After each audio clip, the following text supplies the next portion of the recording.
Forces Green Beret, post 9/11. Semi has served our country with honor and distinction, earning several of our nation's highest awards. There's only 5 here, but he's got like 50, trust me. But I'll read the 5. Bronze Star of Valor, the Purple Heart, the Meritorious Service Medal, 4 Army Commendation Medals, 4 Army Achievement Medals, and a lot of others. Let's give a round of applause for that. How many years were you in the Army? Semi Bird was a business consultant prior to launching his campaign for governor. He has a distinguished career in leadership, serving as an associate director for Washington State University, federal director with the U.S. Department of Energy, and advisor to the ambassador of Bangladesh. Semi also served as a school board director for the Richland School District, where he and other brave school board directors first successfully fought to give mask choice to students. Oh wait, there's more. Facilitated the first ever parent advisory committee to the school board, giving parents and families a voice. Facilitated the first ever student representative position on the school board. Facilitated the first ever strategic plan to improve performance and fiscal accountability. And last but not least, facilitated a policy to prevent CRT from being taught to Richland students. Introduce the chairman of the Benton County Republican Party and the next governor of Washington State, Semi Bird.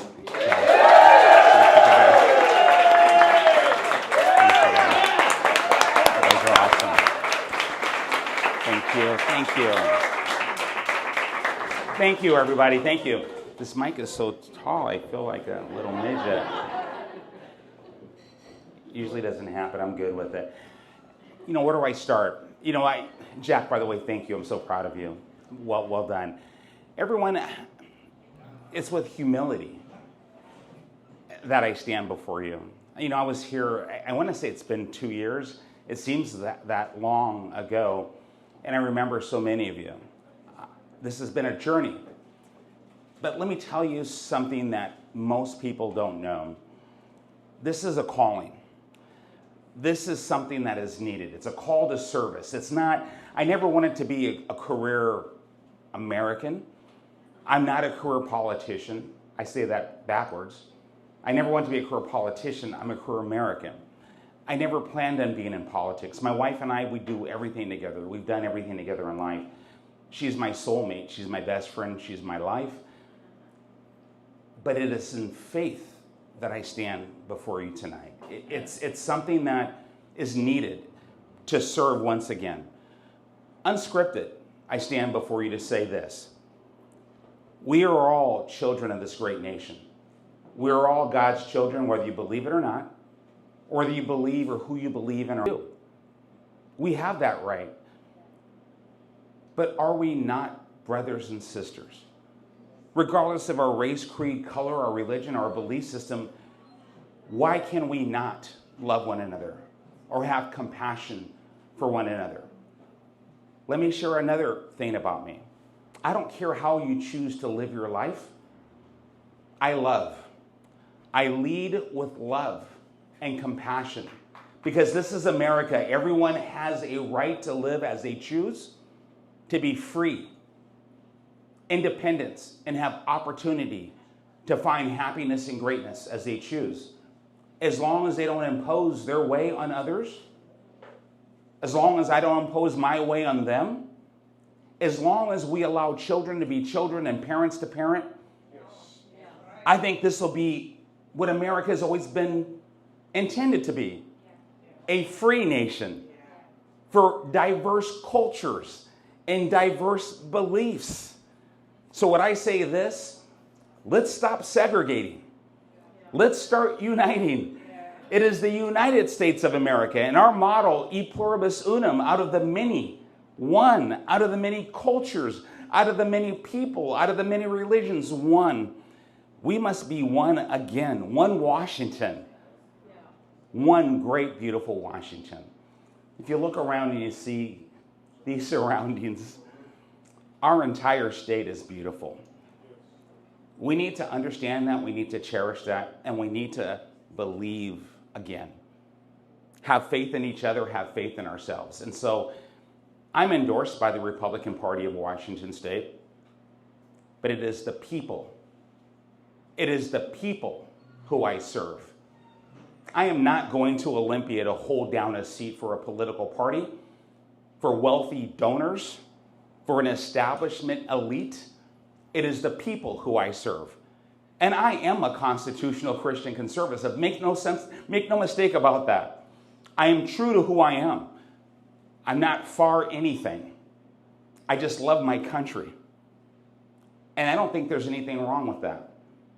You remember a time where people can disagree with one another and learn from one another and not expect the other person to compromise who they are or what they believe in? Part as friends. Why can't we be that way again? I think it needs to start with leadership. I think we need leaders who are statesmen, leaders who understand that they're in position of service. It's called servant leadership.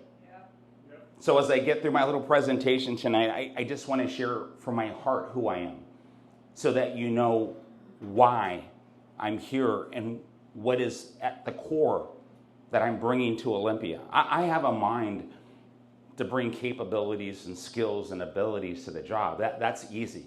I have a resume. That's easy. But the spirit that drives me, that's what I want you to know. That's what I want you to understand about me. So I will never prejudice against anyone, ever.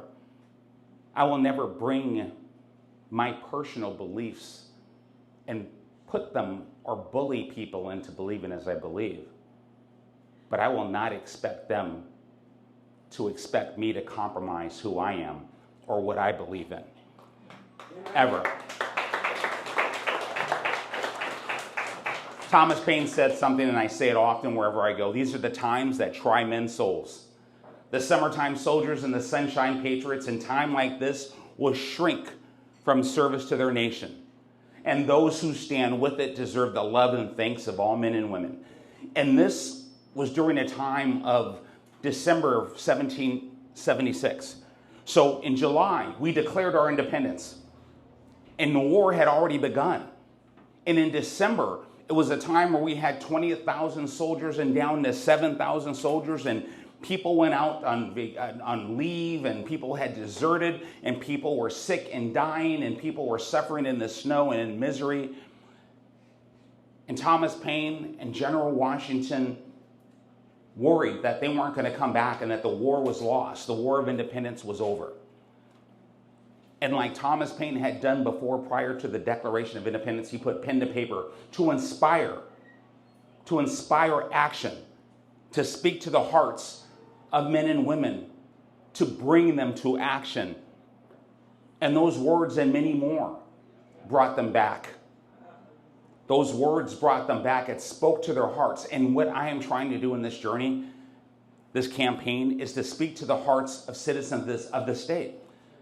Don't compromise what you know to be true, what you know to be right. You know, I think it was Booker T. Washington said, a lie doesn't become true, wrong doesn't become right, evil doesn't become good just because the majority tells us so. We've been listening to that evil majority for too long. It's time for us to hold ground and do what we know is right.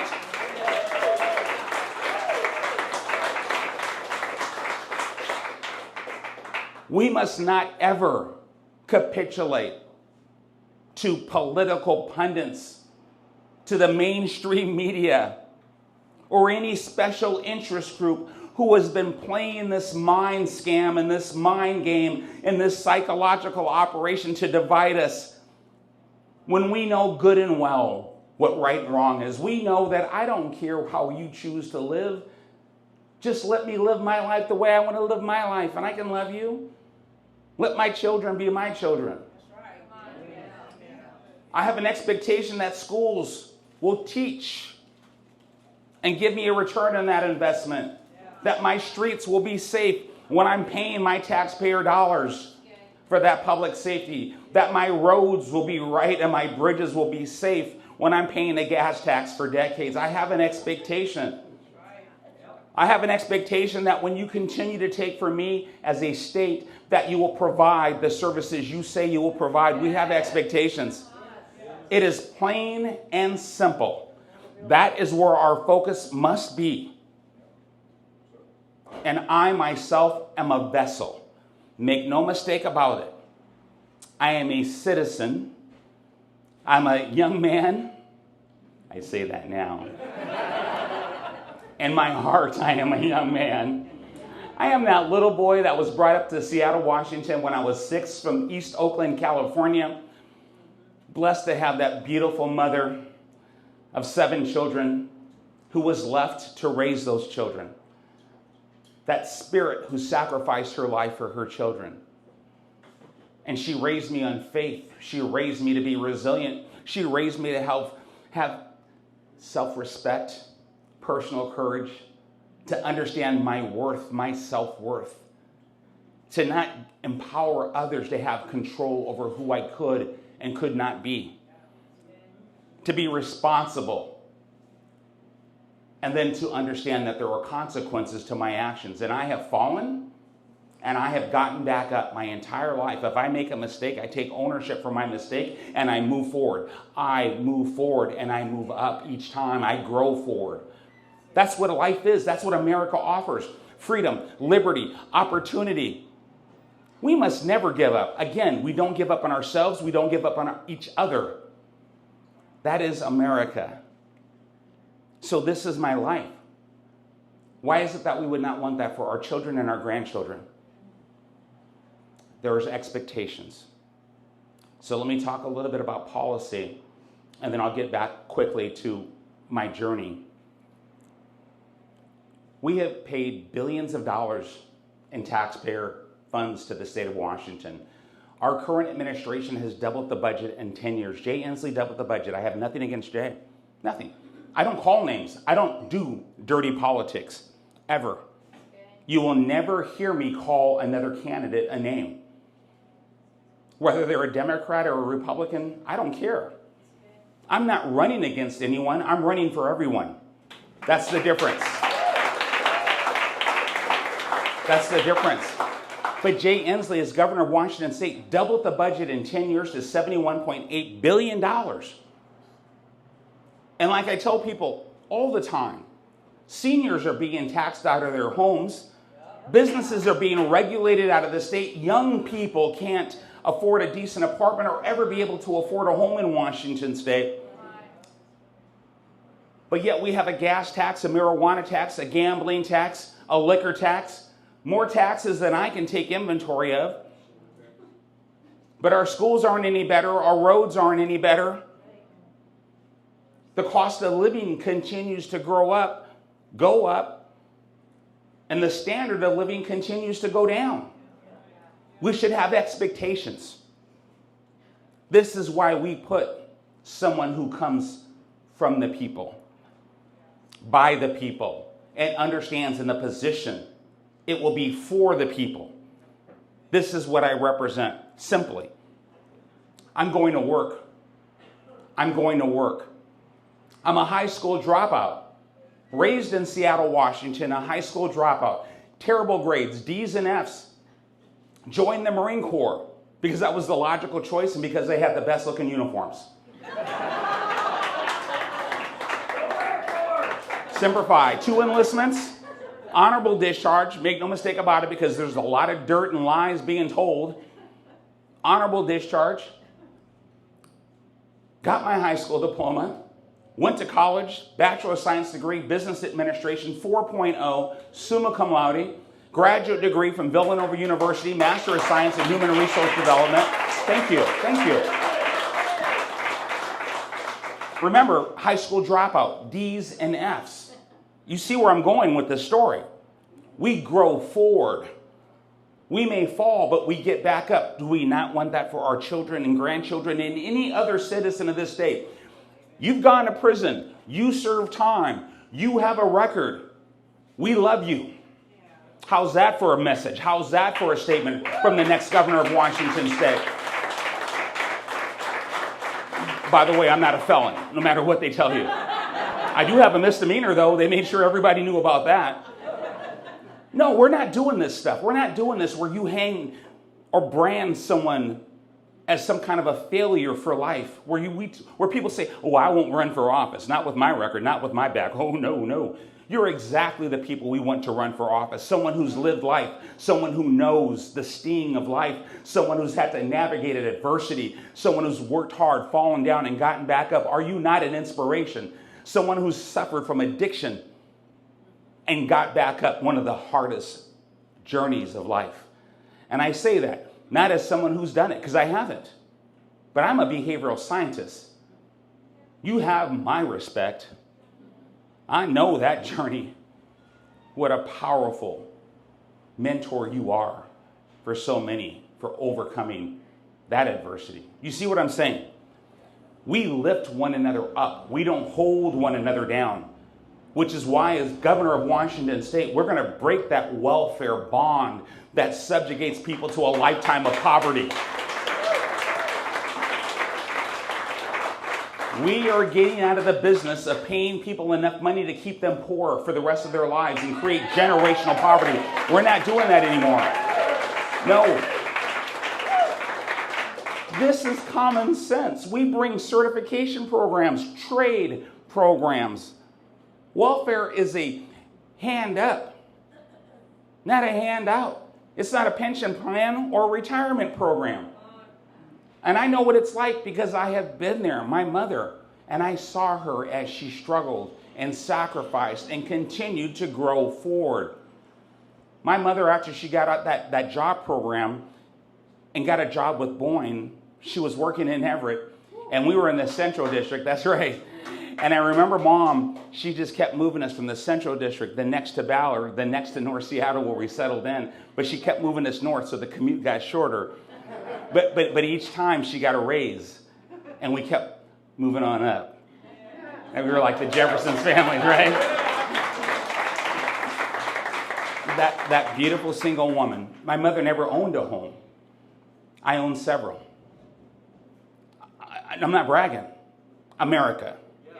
America, the American dream. If you work hard enough for it, there's nothing you cannot have. If you believe, you can achieve. That is the promise of America. And do we not want that again for our children and our grandchildren? It's called the meritocracy. Nothing given, everything earned. America. And just as a reminder, in Olympia, when we went to the convention in Spokane, and we won a 72% supermajority vote from those delegates, the largest delegation in state history for any party, not just the Democrat Party or the Republican Party, any party. Those delegates who voted for us, who put their faith in us, they did not vote for me because of the color of my skin. But yet we became the first Black American to ever be nominated and ever be endorsed by any party in the state of Washington in Washington state history. And the reason I want us all to be proud of it, it is not playing any kind of a race card. I call it the American card. All cultures, all religions, e pluribus unum, out of the many one America. This is a representation that we can achieve what we believe. That vote, that support, it wasn't done because of a quota fill or equity. It was done because we worked hard. We brought forth a message that the citizens of this state and those delegates believed in, and they trust us to do the right thing. Meritocracy. That is the word that justifies our appointment. So getting back on policy, our law enforcement community. I served as a federal officer with the National Nuclear Security Administration while also serving with the United States Department of Energy. I worked my way up from a GS nothing to a GS 14 out of 15 on the federal scale. I was a federal director. I worked with all federal agencies. After serving in the Marine Corps post 9/11, I volunteered for the Special Forces Regiment. I became a Green Beret when I was 43 years old. That's right, you tell me I can't, I'll tell you I can. And I tell everybody, Mom raised me to be an American, not an American.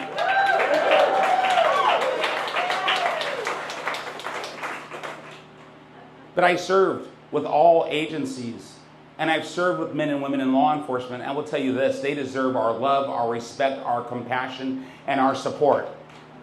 We need to bring public safety back to Washington State. We need to hold those judges and those prosecutors accountable. We need to stop that revolving door of justice. No more bail less, no more diversion when you have someone who's a repeat offender. We need to bring accountability back. But at the same time, can we not talk about compassion and say, we need prison reform, we need youth reform. We have an environment that drives a person to prison, and then you release them back into the same environment that got them into prison, and then you have another revolving door. Why do we not bring trade programs and certification programs? And if they have a mindset for a new life, let's give them that opportunity. Let's give them that opportunity. It only makes sense. You release someone from jail, and again, I have not served time before anybody puts that out there in the media. Because I'm telling you, if it's not already out there, it'll be out there tomorrow. But you don't have to serve time in prison to understand. If you get released with a record and you go to apply for a job or an apartment, tell me, how easy is that? Compassion. Compassion. It only makes sense. Give them a trade, give them a skill, and then job placement. Good paying job, because you know what? Those small business owners, those construction companies, they need people with trades and certifications to do the work. Just because you fell down, we can lift you up and bring you back. This is what we're about. So much we can do, so much we need to do. So we're going to refund the police. We're not going to defund the police.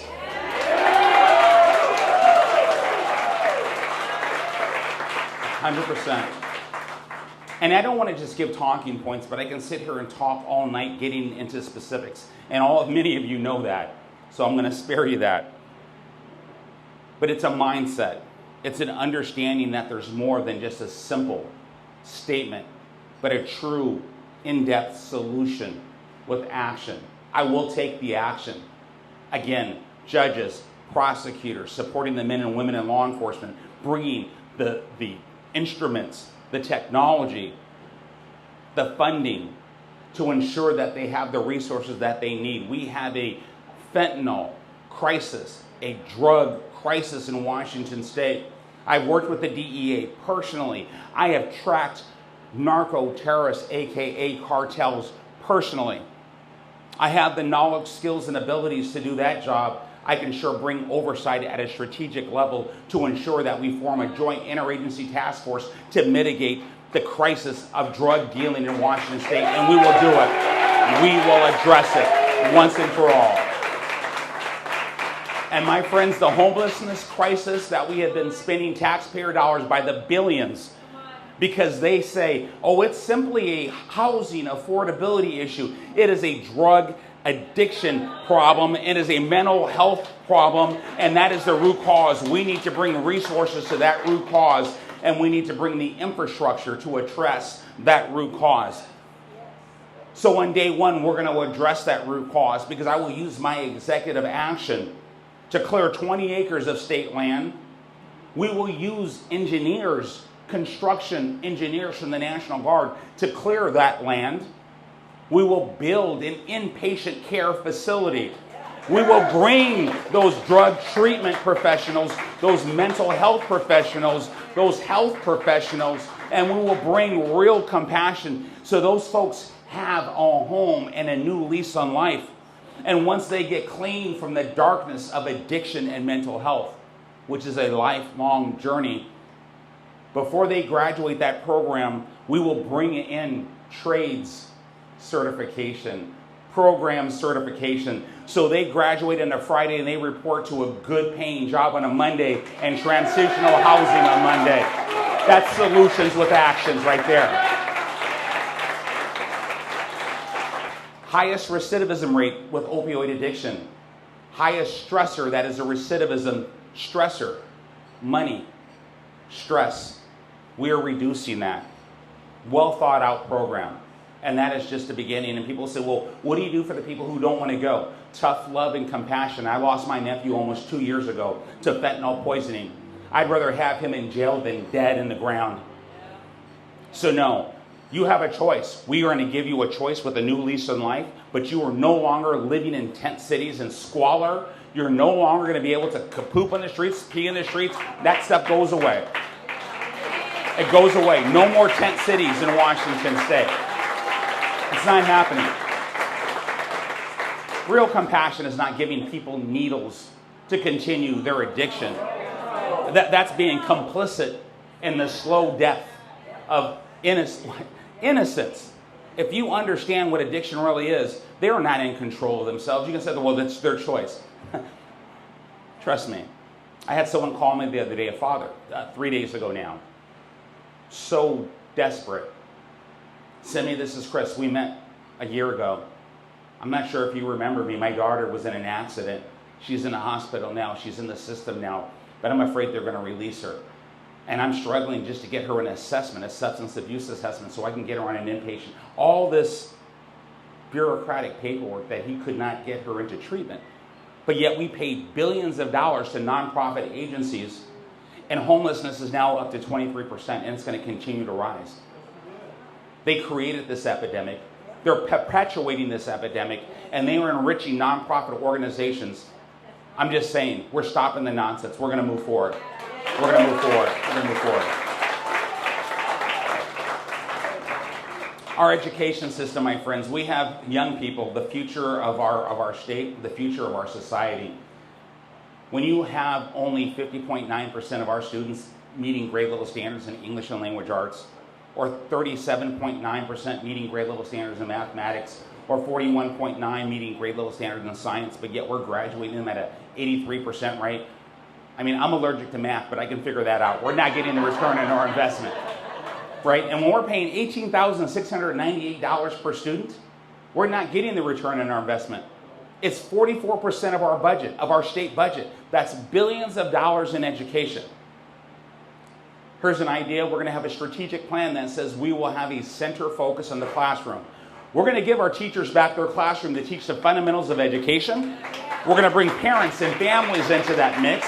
We're going to understand how students learn so that we can meet students where they're at and give them the resources that they need to bring them up to the standard without lowering the standard. That is the difference. That is the difference. But when you look and listen to some of these career politicians, they're all about lowering the standards. Lowering the standards.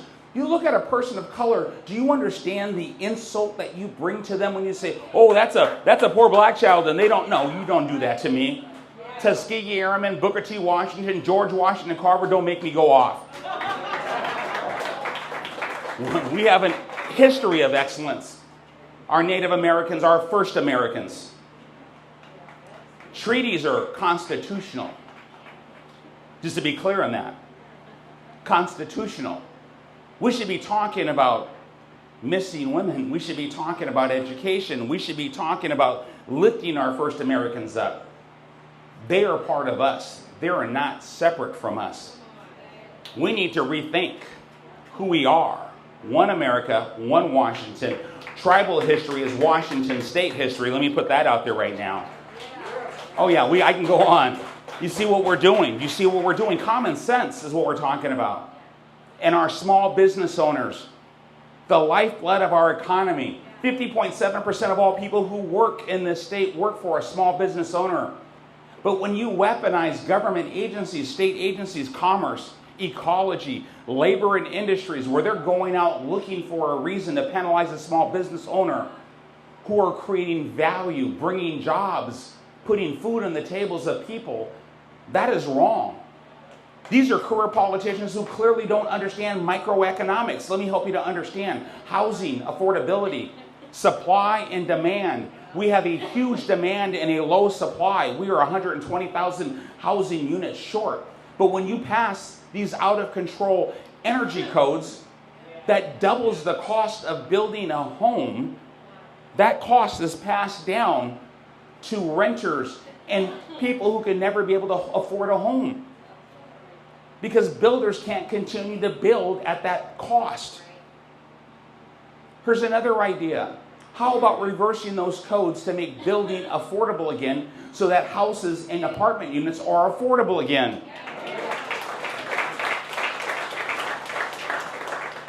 These are just simple solutions with actions. How about making Washington State affordable again?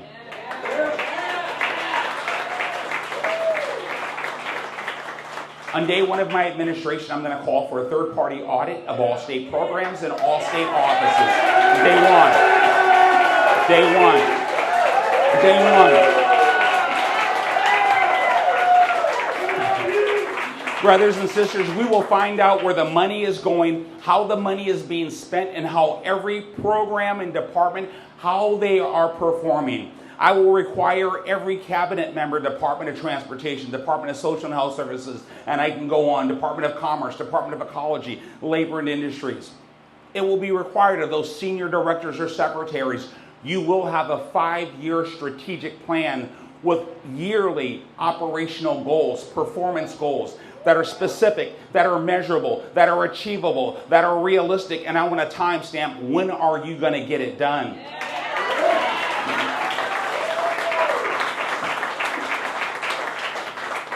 I'm going to work. I'm going to work. I am a behavioral scientist. I am not a clinical psychologist.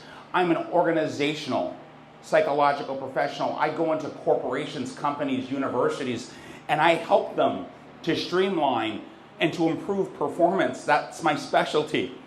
That's what I've done for a living. I go in there and I say, show me your books. I need to talk to your people. I need to see how you're manufacturing. I need to see your lines. I need to talk to your frontline leaders. I need to talk to your workers. You see what's going on? I need to see so that I can understand. And then I'll bring solutions. After I assemble my findings, I'll bring solutions, and then we'll come up with ideas and a strategy to grow forward, to create value, improve your profitability, improve employee satisfaction, because when employees are happy in their job, they perform better in their job. That's what I've done for years. Common sense. So when you have a $71.8 billion budget and you continue to spend and you continue to tax, but then you start to come in and you lower the budget by billions of dollars, can you see how taxation goes down along with that? And all those tolls start to go away because they annoy me? Right? Think about this. You literally toll someone, another word for tax, you toll someone to go to work and then to come home from going to work, and when you go to work, you're paying taxes? When you're transporting goods, supply chain management, back and forth, when you're creating value, you're taxing people? You see what we're doing? You're a homeowner, but you continue to pay taxes. But you own the home, but you continue to pay for the home that you own? That doesn't make any sense. Already that doesn't make any sense. So you see where my mindset is. We need to reverse the nonsense. We need to bring common sense governance back to Washington State.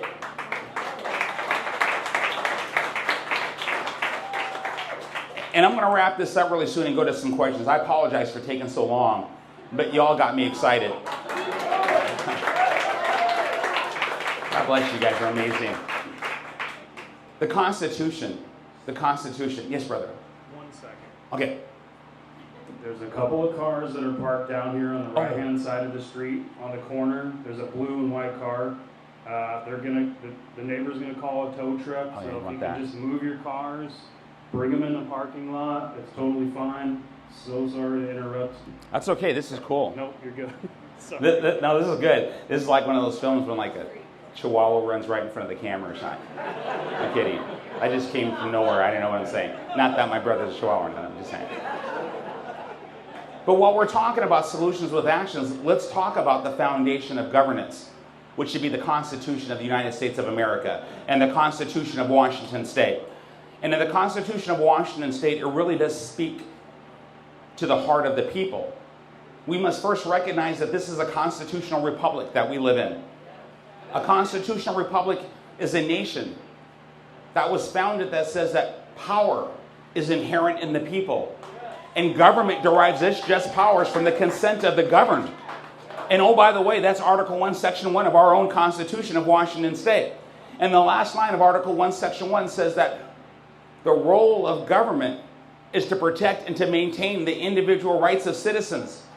And so to me, that means in the presence of a so-called pandemic, we do not shut down our state. We do not shut down our place of worship. We do not shut down our schools. We do not shut down our businesses.